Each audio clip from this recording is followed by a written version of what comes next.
effectively suppressed for centuries, a group of Gnostic Gospels were discovered in the Egyptian desert in 1945, now known as the Nag Hammadi Library.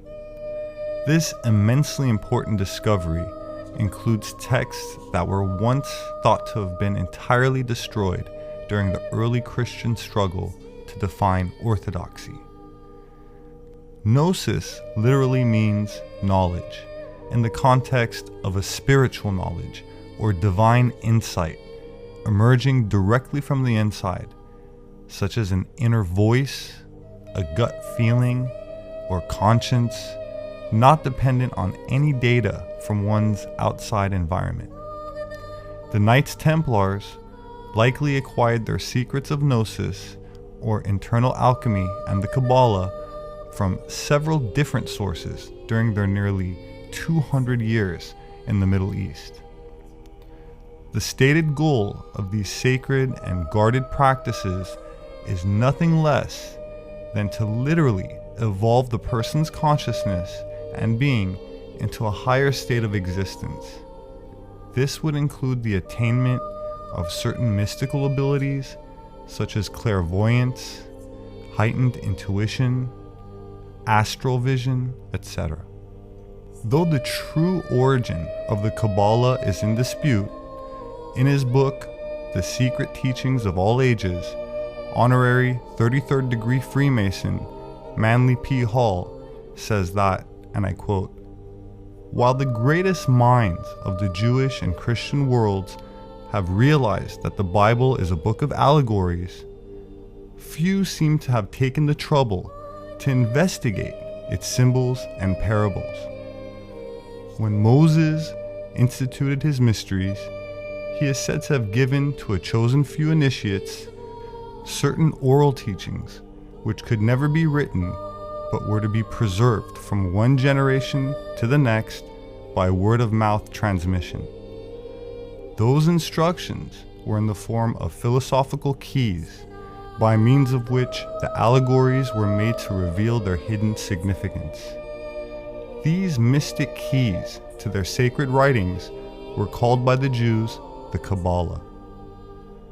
The Knights Templars clearly had a very special relationship with Mary Magdalene, and in fact venerated her as one of their patronesses.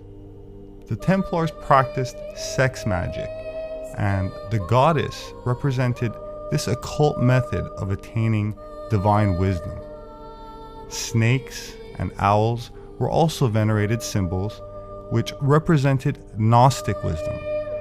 In Greek mythology, a miniature owl traditionally represents or accompanies Athena, the virgin goddess of wisdom, or Minerva, her incarnation in Roman mythology.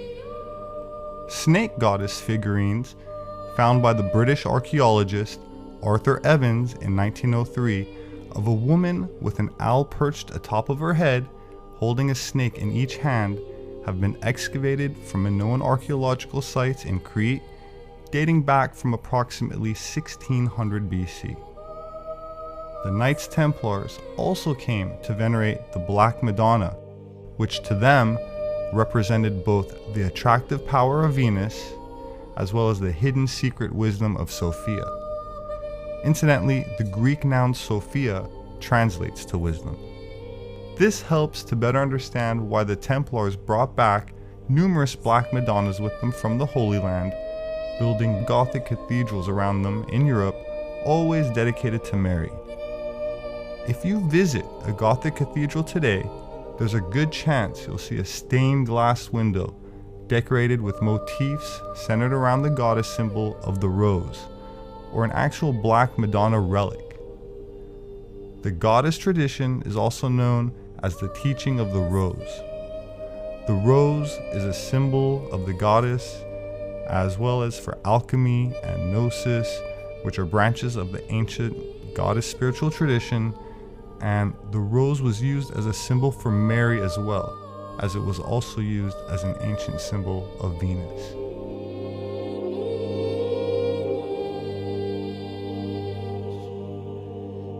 My name is Robert Sepehr. I'm an author and anthropologist, and would like to invite you to join me in awakening from a long amnesia. Species with Amnesia, Our Forgotten History, Gods with Amnesia, Subterranean Worlds of Inner Earth, The Occult Secrets of Vril, and 1666, Redemption Through Sin. I would like to thank my subscribers who share my posts, as I rely on word of mouth, and I appreciate all of the positive feedback, reviews on my books, and I thank you very much for listening.